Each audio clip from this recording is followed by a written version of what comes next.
Assalamualaikum warahmatullahi ta'ala wabarakatuh. Innal hamdalillah nahmaduhu wa nasta'inuhu wa nastaghfiruh wa na'udzu billahi min shururi anfusina wa min sayyiati a'malina. Man yahdihillahu fala mudilla lahu wa man yudlilhu fala hadiya lahu. Asyhadu an la ilaha illallah wa asyhadu anna Muhammadan 'abduhu wa rasuluh.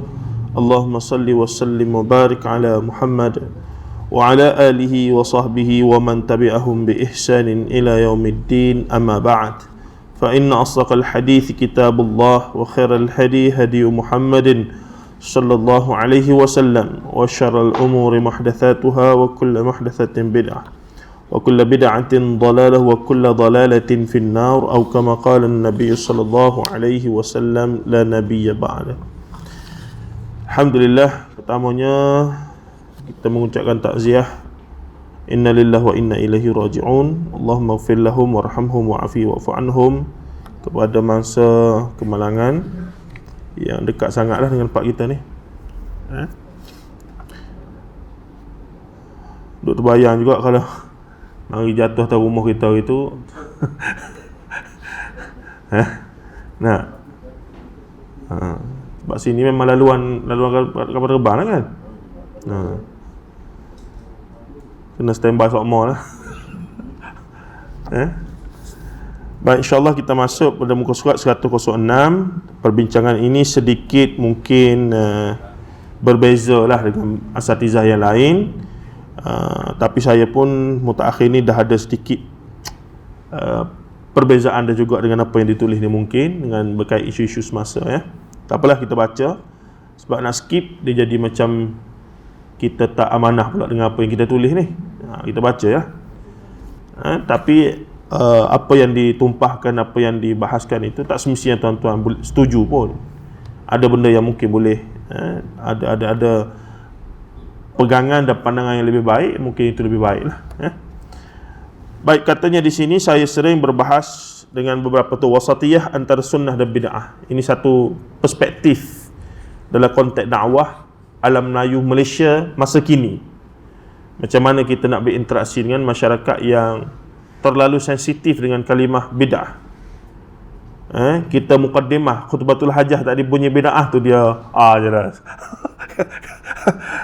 Padahal itu khutbatul hajah memang adalah hadis Nabi SAW. Tapi dia jadikan itu kriteria, ni kapok sangat.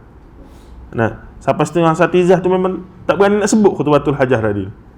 Dia skip last sekali tu, kullu bid'atin dalal, tak sebut dah tu. Maka senyap begitu. Siapa tahap tu, traumanya ke ataupun sensitifnya ke, dah seumpamanya. Jadi dalam realiti itu dan realiti semasa politik yang juga ada kesan terhadap perkembangan wacana agama ni di Kelantan, apatah lagi kita tak tahu apa suasananya, bergantung di peringkat nasional pun ada dia punya, mana kita tak tahu boleh belaka ni, kita pun kita pun pening juga ni nak lagu mana ni. Tapi cara kita lah kena buat kerja kita tetap dengan manhaj yang terbaik yang kita cuba untuk pegang dan seumpamanya. Baik, maka saya tulis di situ pada tahun 2019 ni, 2018, lama dah lah juga ya. Ni dah 2023. 4-5 tahun sudah lah. Maka kita kata saya sering berbahas dengan beberapa orang sahabat, malah guru-guru saya sendiri, mengenai isu seputar perkara yang dianggap sebagai khilafiyah ini, iaitu bid'ah ni, sunnah dan bid'ah ni. Namun alhamdulillah saya tidak pernah berbahas sampai tahap bergaduh, mencela, malah mengeluarkan sesiapa sahaja yang tidak bersetuju dengan pandangan dan sikap saya daripada kelompok ahli sunnati wal jamaah. Sebahagian mereka adalah guru-guru yang saya hormati dan ambil manfaat daripada ilmu mereka, sama ada secara langsung maupun tidak langsung. Contohnya, saya ambil diploma usuluddin di UM, guru-guru dalam usul ulumul Quran, ulumul hadis. Bukan semua mereka itu manhaj sama dengan kita, tak, campur-campur belaka, tapi alim lah. Cuma bagi mereka lebih cenderung pada Asy'ariyah tradisional, Asy'ariyah versi pondok ni lah. Mereka pegang yang tu. Kita pun pelik lah, bukan kata alim ke, sepatutnya dia ada orang ni, dia berbagai, kita kena terima. Hakikatnya manusia ni memang pelbagai. Dan kita tak boleh nak paksa semua orang duduk dalam poket kita ataupun dalam kita punya kawah, dalam kita punya baldi, tak boleh. Memang dia berbeza. Jadi akhirnya kita kena sedar bahawa di sana ada benda yang boleh kita setuju, agree to disagree, dan agree to agree lah. Ada benda yang kita memang setuju untuk setuju dan setuju untuk tidak bersetuju. Secara realiti, orang Islam di seluruh dunia mempunyai amalan yang sudah dikira bercampur dengan amalan tradisi lantas membentuk amalan yang mempunyai nilai warisan, termasuk orang Melayu kita ataupun secara umum umat Islam di Nusantara ini. Bahkan sebenarnya di seluruh dunia dia bercampur aduk sebenarnya. Sebagaimana contoh orang Melayu yang mempunyai pengalaman beragama dengan agama Hindu dan Buddha serta mempunyai tradisi animisme dinamisme yang sebahagiannya masih lagi dipraktiskan oleh orang asal di alam Melayu. Justru tidak hairan kepercayaan dan amalan tradisi ini mempengaruhi juga orang Melayu sekalipun mereka sudah Islam kemudiannya. Ini kita dah bahas awal dululah, tak ulanglah. Ini adalah cabaran yang besar bagi para pendakwah sama ada daripada kalangan ilmuwan maupun bukan. Sebab tu sahabat-sahabat yang agak terlalu fokus dan keras membincangkan hal-hal berkaitan dengan hadis sifat, ayat sifat yang cukup spesifik, sepatutnya para alim ulama saja faham, tentu kita tak payah. Orang macam ni kalau kita bawa pergi Sabah Sarawak, letak dia dalam tempat orang asli, orang asal tu, baru dia tahu benda tu tak berapa penting pun dalam konteks bila kita nak berdakwah kepada orang asal. Orang asal dia tak bincang benda-benda tu, dia nak tahu Tuhan ni lagu mana, nak semayang lagu mana. Ni yang ustaz kita, Ustaz Abdul Mu'in, duk kerak pergi ke Sabah Sarawak tu, dan orang yang follow mereka memang tahu. Pergi sana tak payah bawa ilmu, tak payah bawa PhD, tak payah bawa master, tak payah bawa khatam 30 juzuk apa semua. Pergi bawa nak kenal Tuhan, tauhid ilallah, dan cara nak semayang yang benar ada seumpamanya. Itu bila kita berdakwah, kita berada dalam realiti dakwah di masyarakat. Kita kan ada benda yang tak patut pun kita terlalu, ada benda yang lebih besar lagi. Begitu. Penting jugalah. Tahu Ustaz Amran nak bawa kita gimana lepas ni? Asli mana? Tapi menarik, Ustaz Mu'in memang dia bawa pergi ke adalah tempat-tempat tertentu. Tetapi nak pergi sana tu sudah dimaklumi bahawa tak boleh kita pandai-pandai seberono pergi masuk, tak boleh. Dia kena ada connection daripada orang yang dah biasa tahu lagu mana, barulah. Banyaklah pantalangannya nak masuk kampung orang ni kan, macam-macam lah. Tambah-tambah di sana dia ada Kristiannya, dia ada macam-macam lah. Kita mari nak cerita, kena bawa hadiah dulu pada Tok Batin macam-macam. Nah, dan satu teori yang kita, bukan teori lah, perbincangan kita dengan kenapa orang Kristian berjaya mengkristiankan ramai orang asal. Contoh dalam konteks gerakan Kristianiti di alam Melayu, semenanjung tanah Melayu ni memang dari dulu mereka tak berjaya untuk nak menyebarkan Kristianiti. Antara sebab yang diberitahu adalah kerana teras ataupun asas sastra ataupun kesusastraan kita, persuratan kita memang kuat, iaitu syair, pantun, puisi, gurindam tu terlalu kuat dengan unsur dakwah Islam lah. Pas berendoi pun la ilaha illallah Muhammadur Rasulullah, puisi, pantun, syair. Jadi benda tu sangat dia panggil didaktik, maksudnya tarbiyah dari sudut akidah tauhid itu kuat melalui seni budaya.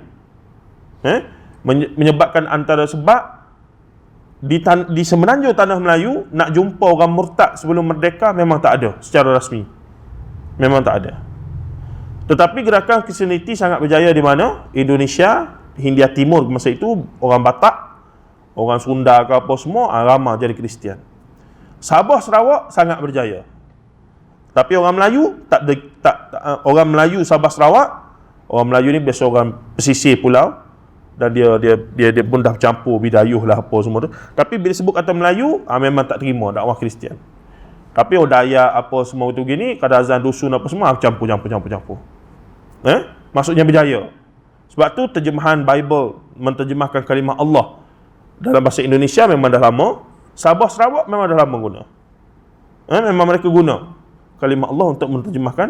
Jadi yang perbincang tempoh hari, kamu guna untuk tempat kamu lah, jangan nak bawa sini. Itu saja sebenarnya.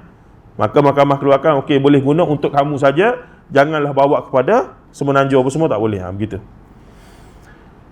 Ringkas ceritanya lagi adalah gerakan Kristianiti ini tak berjaya di semenanjung Tanah Melayu, tapi sangat berkembang di Borneo, Sabah, Sarawak dan juga di Indonesia dengan Bataknya, dengan kaum Bataknya, Sundanya, berbagai lagi lah, campur-campur. Ada Sunda Islam, Sunda Kristian, ada Batak Islam dan Batak Kristian, seumpamanya. Kita bunyi Batak ni macam tak, dia Batak ni memang satu etnik yang okey lah, tak macam kita tengok Batak ni geng makan orang dah. Saya orang Batak. Oh ya. Sebab ada satu konotasi di Semenanjung sebut Batak ni memang memang asli makan orang punya lah. Cannibal ni. Tak begitu. Terutamanya penyanyi dia yang masyhur tu lah, apa nama ya? Tak ingat dah. Tak apalah, tak ingat nama penyanyi, tak ada masalah. Begitu. Jadi itulah yang bila kita tengok menariknya Kristian dengan dakwah Islam ini begitu. Ini adalah cabaran besar para pendakwah, sama ada daripada kalangan ilmuwan maupun bukan, iaitu berhadapan dengan tradisi sebahagian yang boleh diterima oleh Islam secara total, sebahagian pula boleh diterima jika kena syarat dan disiplinnya, dan sebahagian yang lain pula tertolak secara total. Isu paling besar adalah kepercayaan dan amalan tradisi yang dilihat mempunyai sokongan dalil daripada agama, orang-orang agama. Keadaan ini menyebabkan kepercayaan dan amalan tersebut dilihat tidak menyalahi prinsip-prinsip Islam. Baik. Okey.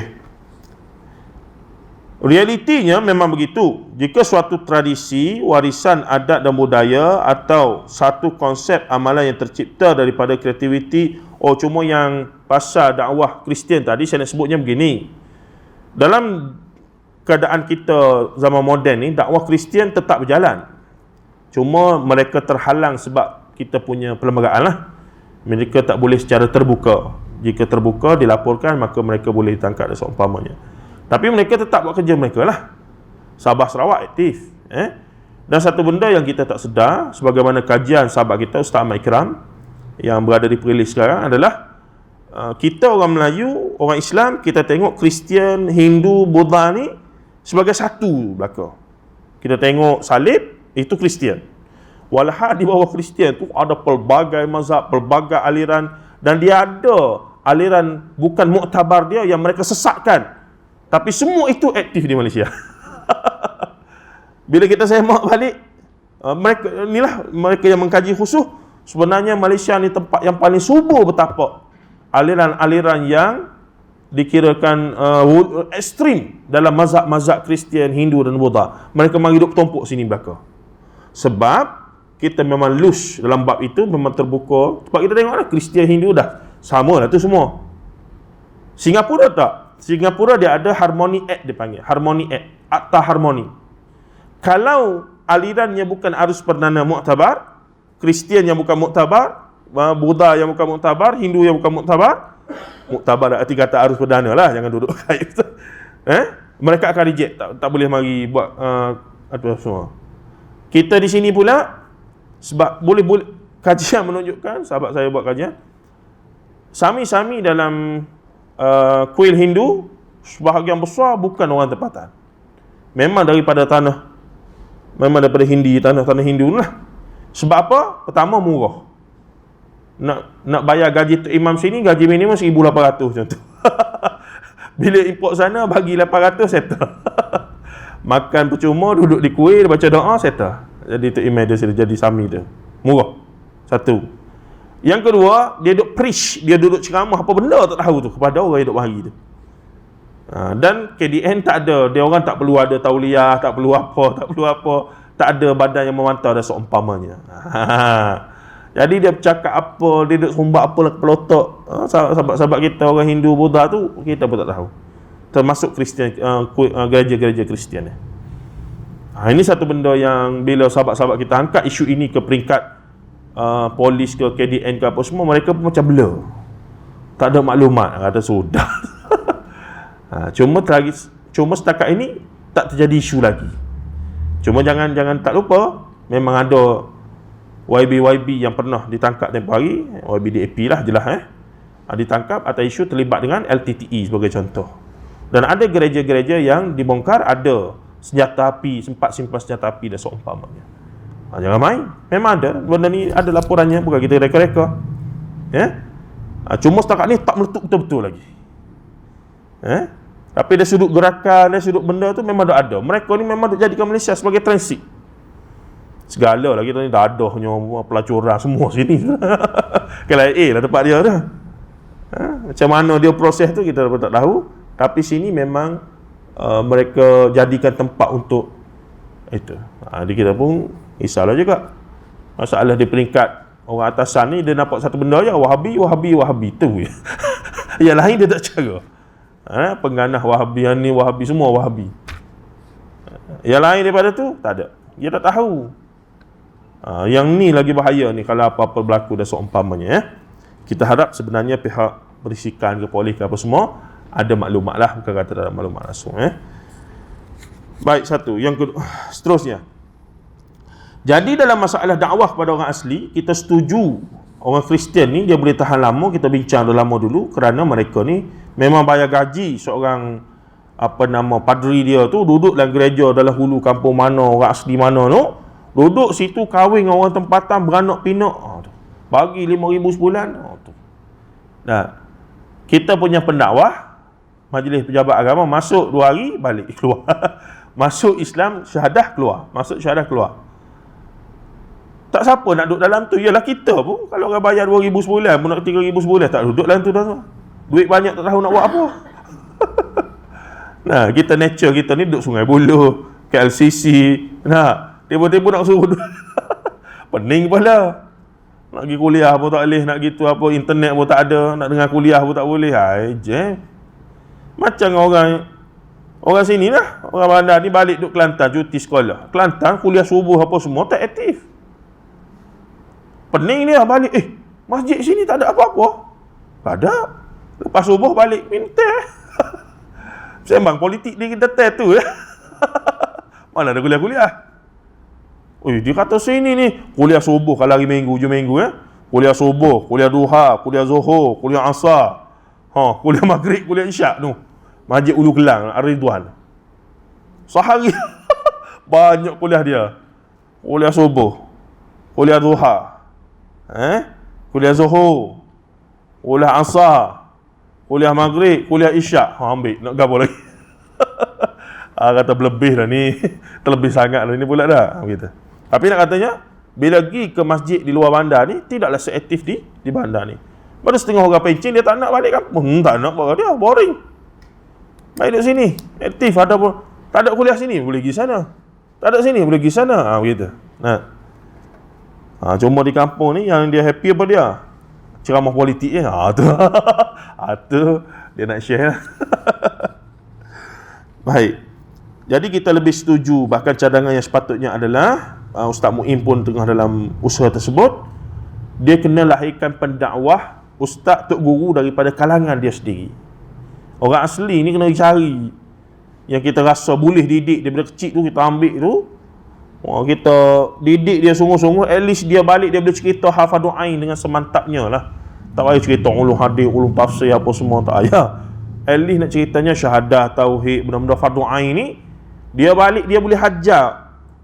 Masalahnya bila kita dah hajar dia dah ada diploma, degree apa semua, dia tak nak balik dah pula. Dia syok duk bandar ni. Kita harap dia balik, dia buka sekolah, dia buka madrasah. Dia lah jadi, dia guna bahasa dia, barulah jadi benda tu. Dan setakat ni saya tak tahulah ada ke tidak. Usaha cara itu ada, tapi kemenjadiannya itu. Sebab kita merdeka 60-70 tahun dah ni, 66 tahun dah. Sepatutnya dakwah orang asli, melahirkan pendakwah daripada kalangan orang asli sendiri ni adalah agenda utama yang sudah selesai lama. Ialah untuk melahirkan seorang pendakwah daripada dia umur 10 tahun contoh, bagi ilmu agama, ambil masa 10 tahun lah kita kata. Agak kita merdeka 66 tahun dah. Tapi dari sudut cikgu sekolah ada. Mereka ambil daripada orang asli sendiri apa semua.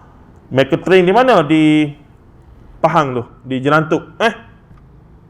Lipih. IPG Lipih. Itu memang tempat latih cikgu-cikgu yang daripada Negrito lah, apalah ni. Orang asli ni, tu situ. Jadi bila balik dia mengajar dalam bahasa dia sendiri, mudahlah.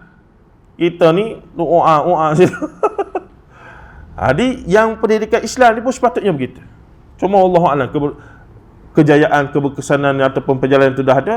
Dan saya ingat saya Ustaz Muin ada duk cuba nak buat program tersebut, sama ada buat madrasah sana ke, ambil budak daripada tempat mereka tu pergi biaya belajar di mana-mana madrasah ke, dan seumpamanya. Semoga Allah Ta'ala permudahkan urusan dakwah. Kita tak mampu buat, kita sokonglah ataupun bantulah mereka yang bergelumang, termasuklah saudara-saudara kita yang berdakwah kepada non-Muslim. Kita tahu kita tak boleh berhujah dengan orang Cina, dengan orang India. Di sana ada sahabat kita, Brother Fidauh ke, Brother Lim ke, yang memang dia boleh bercakap tu sama-sama Cina, ikut dia lah. Kita nak pergi tak ada apa.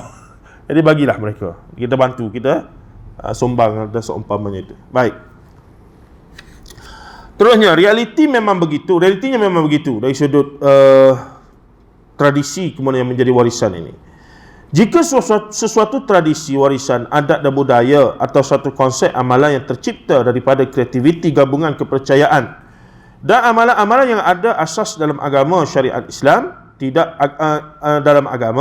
syariat Islam tidak menolaknya secara total dan sembrono, apatah lagi menghukumkannya sebagai haram ataupun menatijahkan kesesatan dan kesyirikan. Namun seringkali isu ini payah bagi dijelaskan kerana garis pemisahnya halus. Suatu tradisi itu tidaklah agama ni bertindak haram belaka, tidak. Agama akan tengok dulu, macam Rasulullah dululah. Bila Islam hari, tak semua tradisi Arab dibuang, ada yang diterima. Contoh tradisi perkahwinan, kalau kita baca Rahikul Maktum, ada 5-6 cara orang Arab jahiliah berkahwin. Antara caranya adalah seorang wanita letak satu tanda depan rumah dia, mana-mana lelaki boleh mari nak bersama dengan dia. Bila lahir anak, dia pun pilihlah mana yang ramai-ramai tidur dengan dia tu, inilah ayah pada anak aku. Tu cara yang keren lah. Tak boleh diterima oleh syarak. Tapi cara yang paling mulia yang Rasulullah dah praktiskan, ni golongan Quraisy praktis dia. Orang tua daripada pihak lelaki pergi berjumpa dengan orang tua pihak wanita. Bertemulah, bermesyuarat. Kami ni bawa hajat. Macam khitbah lah, pertunangan dan seumpamanya. Majlis. Dan bila Islam hari, adakah benda itu dibatalkan? Tidak. Ia disedapkan dan akhirnya itulah jadi syariat kita. Tapi yang 4-5 yang kata letak bendera apa semua, tu tak boleh lah. Haram lah. Langgar dasar. Tapi yang kita ni masuk meminang apa semua tu, memang dah ada dah. Rasulullah, pakcik dia pergi jumpa dengan ayah ataupun orang tua di pihak Khadijah, masuk meminang, setuju bla bla bla dan seterusnya. Dan mas kahwinnya pun boleh tahan juga. Tidaklah main-main, walaupun peringkat awal Khadijah lah yang kita kata bertanya ke siapakah Muhammad, maksudnya begitu. Tapi akhirnya untuk kerasmian pihak Rasulullah juga yang datang dan seumpamanya. Kemudian katanya lagi, namun seringkali isu ini tadi, sebahagian ulama berpandangan sewajarnya kita mengambil sikap menghindarkan diri, kerana itu lebih baik daripada mencuba-cuba sesuatu yang tidak pasti. Mereka menggunakan konsep ihtiyat. Mazhab Syafi'i ini sangatlah tersohor dengan konsep ihtiyat, hati-hati. Sebab itulah disunatkan dalam mazhab Syafi'i basuh anggota wuduk 3 kali. Sebab sekali tu berasa tak berapa rata lagi, maka disunahkan. Rasulullah pun ada lah suruh, tapi 3 kali. Padahal kalau kita baca hadis, tidaklah ada yang kadang-kadang Rasulullah sekali saja, ada yang 3 kali, dan berbagai wajah. Tapi yang jadi pattern dalam mazhab Syafi'i kena 3 kali. Dia macam kalau sekali tu kok terlepas lagi, kena tu. Atas sadd zara'i atau sadd zari'ah, iaitu menutup peluang berlakunya kecurangan syariah ataupun fasad. Sadd zari'ah ni menutup ruang untuk berlaku kerosakan ataupun untuk berlaku maksiat dan seumpamanya. Contohnya apa dia? Rasulullah satu masa berjalan pada malam hari, dengan salah seorang isteri baginda SAW. Ada sahabat mari daripada jalan yang bertembung. Bila sahabat tu tengok Rasulullah ada dengan seorang perempuan, sahabat tu pun macam malulah, bertembung tu lari, lalu jalan lain. Rasulullah panggil, mari sini, ni isteri aku. Jadi sahabat, tak ada Rasulullah, tak ada apa-apa. Tak, kamu memang tak ada apa-apa, tapi iblis nanti akan tiupkan keraguan dalam hati kamu. Kena tutup ruang tersebut. Kita musafir, berhenti R&R ataupun berhenti tempat kedai makan, tapi kedai makan tu hari Jumaat kita musafir, ada masjid Jumaat, kita duduk relax. Saya musafir, siapa tahu mu musafir? Masjid duduk sebelah tu. Jadi menimbulkan ada video viral apa dia? Assalamualaikum kepada semua pengunjung, sila berkemah-kemah untuk solat Jumaat. Ada orang lah dia buat announcement di tempat peranginan air terjun ni hari Jumaat, maka dia buat announcement begitu. Kita terfikir dari satu aspek macam betul, baguslah dia dakwah. Tapi dari satu aspek, bukankah dalam ramai-ramai tu mungkin ada orang musafir? Apa yang kena itunya? Dia nampak macam satu aspek nampak baguslah dia tu buat kerja. Tapi dari satu perspektif lain, kenapa nak? Benda tu benda yang agak ni. Wallahu alam apa dia punya justifikasi itu. Mungkin ramai sungguhlah kot tak sembahyang Jumaat situ tu. Tapi kita mana tahu ada orang, kalau orang kata saya musafir, tak boleh nak paksa dia. Dia ada rukhsah yang syariat benarkan. Baik. Akhirnya sebut sini, saya sendiri cenderung kepada fikrah golongan yang ketiga, iaitu golongan yang menerima dan menolak dengan syarat, dengan pertimbangan yang teliti. Mereka tidak mudah menyesatkan apatah lagi mengkafirkan golongan 1 dan 2 di atas, namun mempunyai pandangan penilaian serta kecenderungan mandiri dalam isu-isu bersabit khilafiyah ini. Mereka sentiasa cuba berada di atas mizan. Mizan ni apa? Pertimbangan lah. Yang terbaik dan sentiasa wasati. Wasati ni dalam arti kata, wasati ni ya khiyarul adl, keputusan yang terbaik. Sebab tu dia kadang-kadang nampak macam tak tetap pendirian tu. Boleh jadi juga. Sebab dia kata dalam keadaan ni terbaik. Kita nyatakan sokongan. Buat masa sekarang, dian. As-sukut, bukan as-sukut alamatir rida. Man kana yu'minu billah wa yawmil akhir falyaqul khairan aw liyasmut. Siapa yang benar-benar beriman kepada hari kiamat, man kana yu'minu billah wal yawmil akhir, beriman pada Allah dan hari kiamat, hari akhirat, falyaqul khairan aw liyasmut. Hanya berkata-kata yang baik, kalau tidak senyap. Maka sepanjang kempen politik hari itu kita senyap. Falyaqul khairan aw liyasmut. Sebab kita tahu, apa aku nak ulah ni? Tak ada perlu ulah. Tak penting pun ulasan aku pun. Aku bukan siapa-siapa pun. Diam saja.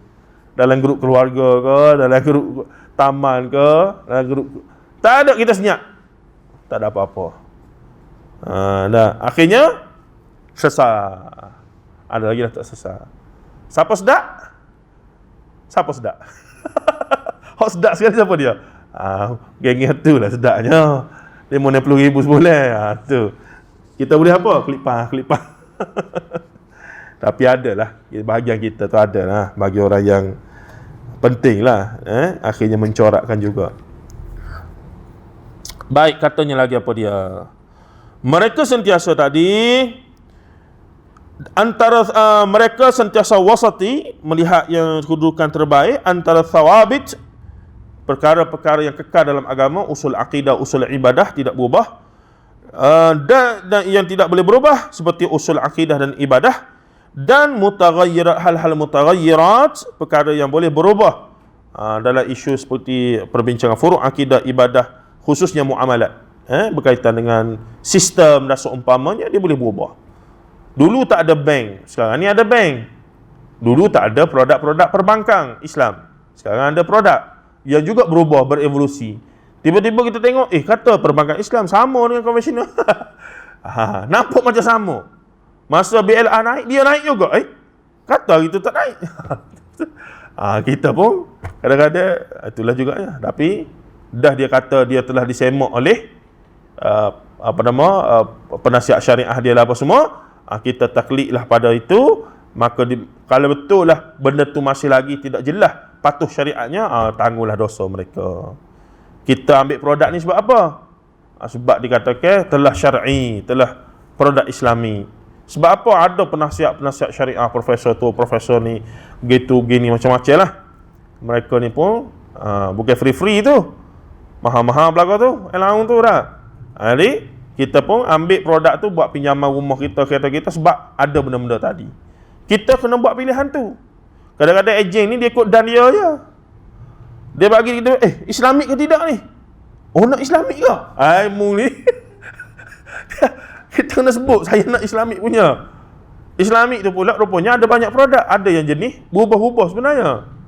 Dia punya bulanan itu. Dan ada yang dipanggil fit rate tu.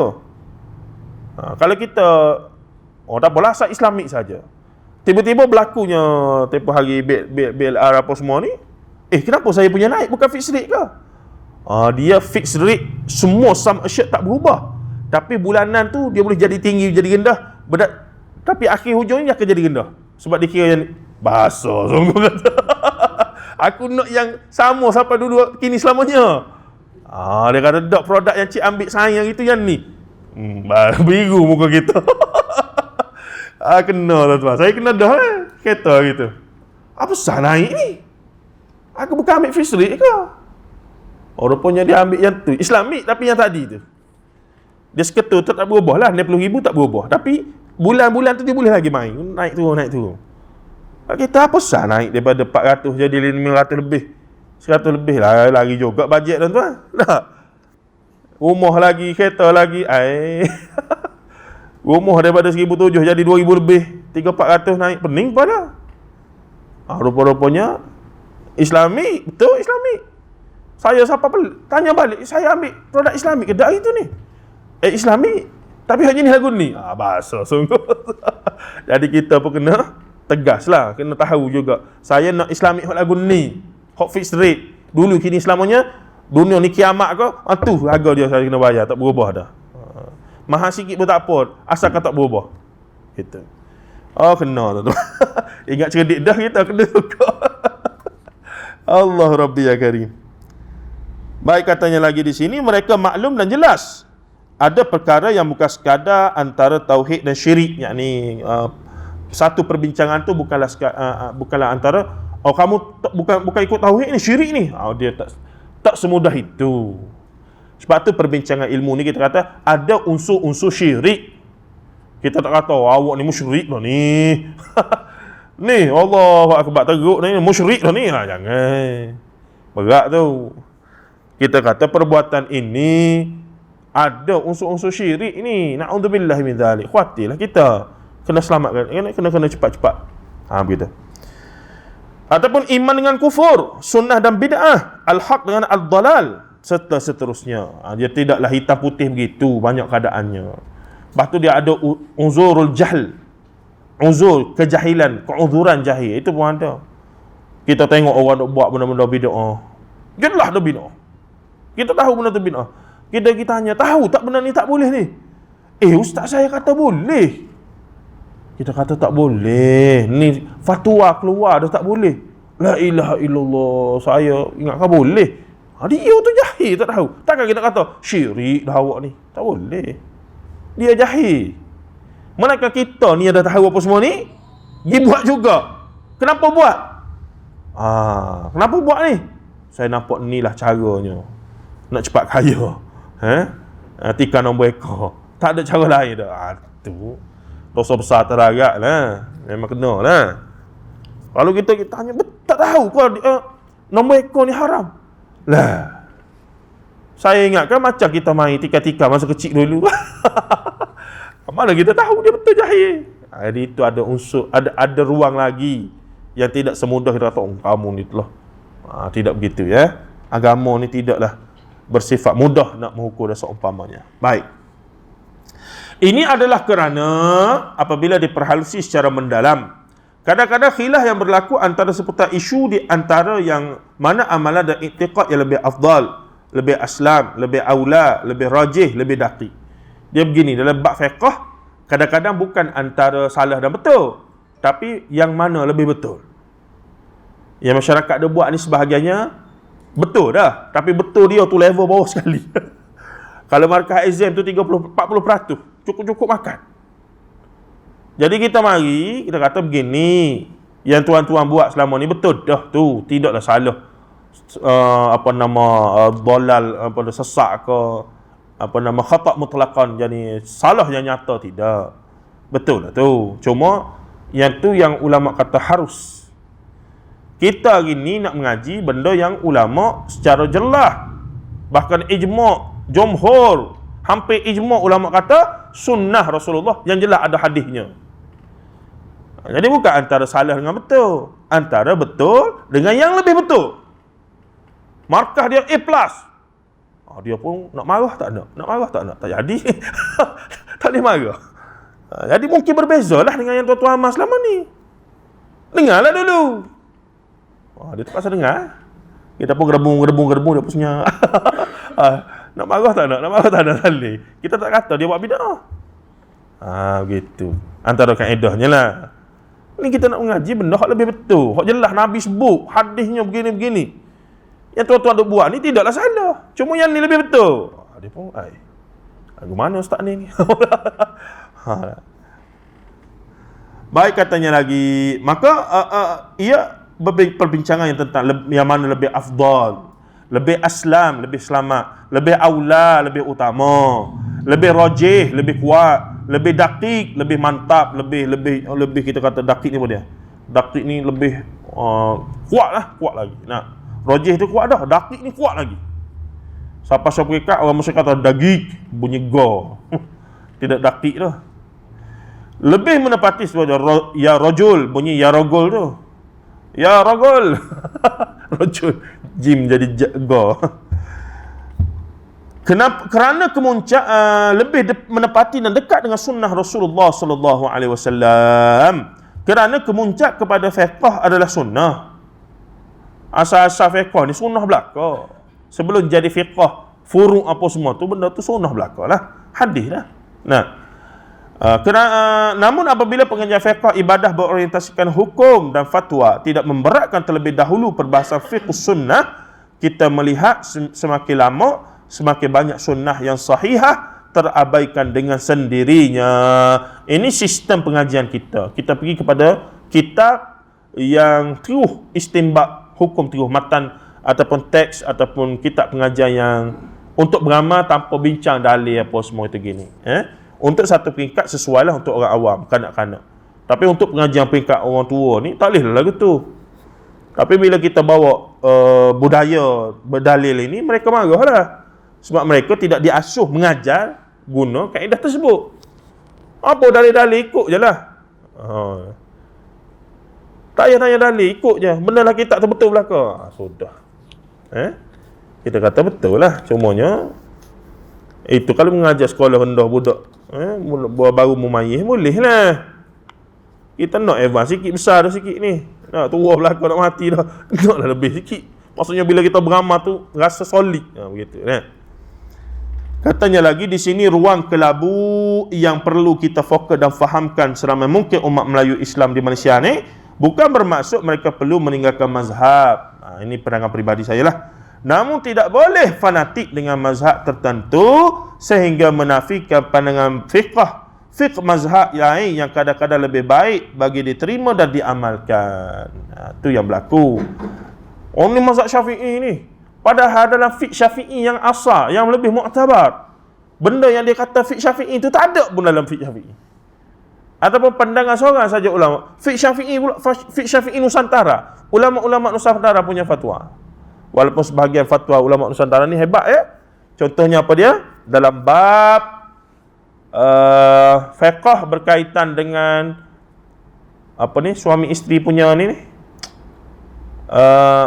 harta ni. Harta sepencarian dia panggil. Orang Arab tak ada, tuan-tuan. Sampai sekarang mereka barangkali dalam kitab fiqh mereka tak bincang secara khusus. Mari Furu'ul Masail, Syekh Dawud Fatani punya kitab Furu'ul Masail. Ada bincang suami isteri kalau bercerai lagu mana, begini, harta pusaka kena bagi dua, begini. Sebab dari dulu lagi tradisi alam Melayu ni, isteri memang menyumbang, bekerja, turun ke bendang sawah padi bersama-sama. Maka segala harta yang boleh sepanjang mereka kahwin dikira sebagai harta sepencarian. Maka bila mati salah seorang, dia ada kiraan-kiraan dia khusus. Jadi benda tu kalau balik kita Arab tak jumpa. Ni hebatnya ulama Melayu pula tak boleh nafi tu. Tapi bila bincang tentang kewajipan pakai stocking, menutup aurat sampai pakai stocking, orang tua dulu pergi cedong nak pakai stocking apa maksudnya baru tu.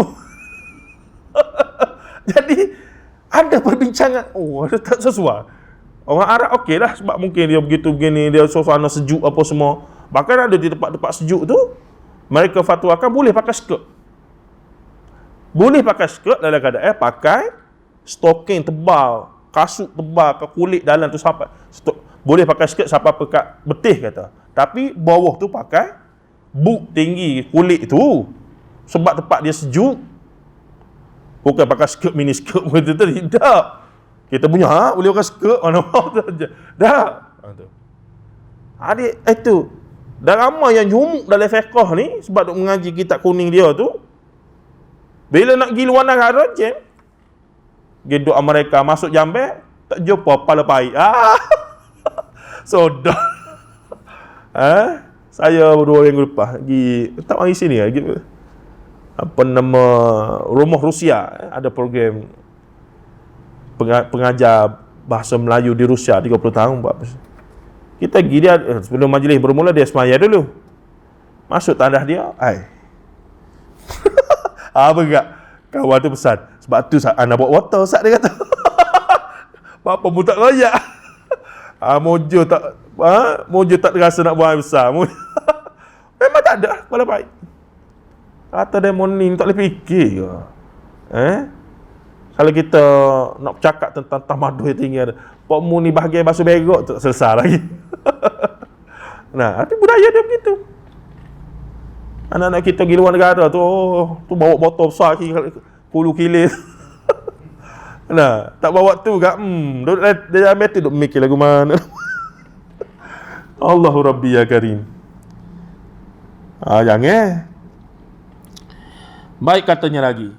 Jadi bila kita jumuk dalam masalah fiqh ni, sehingga jumuk fiqh ni seakan-akan tak boleh berbeza macam dengan benda tu akidah, usul akidah. Tak boleh. Fiqh ni, tak boleh. Masalah. Nah, ustaz dia kata tak boleh. Pergi Mekah, walaupun ikut Imam Masjidil Haram, kena baca kunut kita mazhab Syafi'i. Tu dia.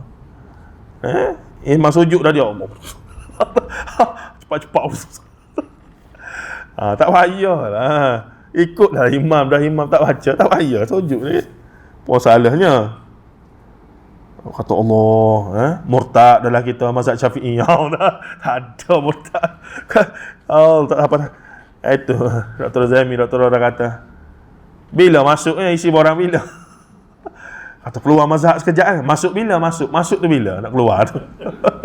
Isi borang bila? Kalau kata masuk parti A, parti B, isi borang tak? Bayar duit yuran tu. Ni mazhab ni masuk bila? Mazhab Syafi'i kita isi borang bila?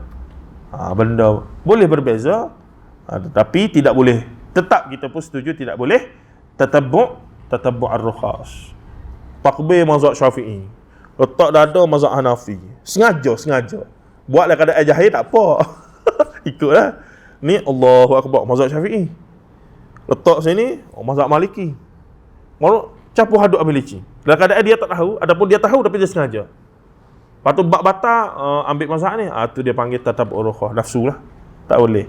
Kita orang awam sepatutnya kita orang awam ada satu asas mazhab, tapi dalam masa sama bila kita mengaji sikit, kita boleh talfiq mazhab berdasarkan ilmu kita. Tu the best. Kita azab mazhab Syafi'i lah kita ni. Tapi dalam masa yang sama kita mengaji fiqh muqaranahnya, fiqh sunnahnya, maka kita berhak beramal dengan ilmu kita. Balik lepas ni ataupun sebelum ni, setuh dengan bini, ambil wuduk setuh dengan bini. Oh, kita mengaji tak batal. Allahu akbar tu. Wahai, batal ke tak? Batal ke tak? Tak payahlah, ambil wuduk semula. Tak payah. Oh, boleh ke tidak ni? Boleh ke tidak? Tak payah, ambil wuduk semula. Dalam bab ibadah tak boleh ada syak kena solid tu. Yelah mengaji ustaz jadi UM dululah, dia kata dia praktis test. Nak semayang dengan bini dia tu, sebelum akad takbir dia pun paling setuh bini dia. Pak. Dia pun Allahu akbar. Bini dia marah apa? Bini dia ambil wuduk. Mari. Solat habis. Dia tengok isteri dia tak habis lagi. Tak ikut. Bapa awak tak ikut saya? Nak ikut awak lagu mana? Awak tak ada wuduk. Bini dia kata. Dia pula, tak ada wuduk aku tak ada ni. Padahal dia nampak tu. Jadi mengaji teori satu hal, praktis satu hal. Tapi tak boleh dia, kalau kita ada ilmu dan kita yakin, kita kena pegang lah. Setu bini tak batal lah. Dalam bab tu kita pilih pandangan ni. Walaupun asalnya kita mazhab Syafi'i. Pegang. Tak apa. Dan kita ada hujah dalil, kita mengaji dengan ustaz kita pun tunjuk dalil dah. Pegang. Nak begitu. Tapi duk main, boleh ke tak? Boleh ke? Tak boleh. Begitu. Baik, sikit lagi. Namun dalam hal yang berkaitan fiqh amali, dalam ibadah yang memang banyak ikhtilafnya, ada setengah ulama membezakan khilaf dengan ikhtilaf. Khilaf perbezaan yang tidak ada hujah. Ikhtilaf barulah perbezaan yang ada hujah ataupun dalil dan seumpamanya. Tapi sebagian ulama kata sama je. Isunya adalah perbezaan yang dibenarkan. Kita menjadi sangat keras dan sempit atas pelbagai alasan. Namun apabila suatu isu yang berkaitan akidah, malah usul akidah, benda yang boleh kacau tauhid kita, dan perkara itu jelas ada usul syirik yang jelas daripada nas, mau pawan dukun apa semua lah, makanya kita jadi sangat-sangat ringan dah pula. Tak apa, ikhtiar. Tok Bomo tu suruh buat-buat tu, ikut je lah. Bukannya kita percaya ke dia, kita percaya pada Allah. Tengok tu. Dia jadi nampak tak balance di situ ya. Namun bila isu berkaitan akidah, malah usul akidah ia tidak ditanggapi sekeras isu fiqh. Walha yang sepatutnya para agama memberikan perhatian dan ketegasan sejati adalah dalam urusan akidah, apatah lagi dalam perkara yang boleh menyebabkan kesesatan, kesyirikan, kesesatan dalal, kesyirikan dan juga kekufuran kepada Allah Azza wa Jalla. Sebahagian agama kita sangat menyinga sindiran tu, kritikan dalam urusan khilaf furu'iyah bab fiqh ibadah. Khilaf furu'iyah bab fiqh ibadah. Jelas dah tu. Dan muamalat yang pada asasnya dibenarkan berbeza. Namun mereka kelihatan acuh tidak acuh dalam urusan berkaitan usul akidah, bersabit dengan aktiviti bomoh, pawan, dukun, poyang, nujum, termasuk kepercayaan tangkal, mangkal, siam, majah, pantal, laran. Lebih-lebih lagi perkara yang bersabit dengan adat resam budaya warisan turun-temurun peninggalan nenek moyang. Ini adalah suatu pertimbangan yang tidak tepat dan timpang, sedangkan akidah tauhid yang dibawa oleh Rasulullah sallallahu alaihi wasallam adalah bagi membasmi segala gejala dan kerosakan akidah tersebut. Wallahu a'lam. Kita berhenti situ.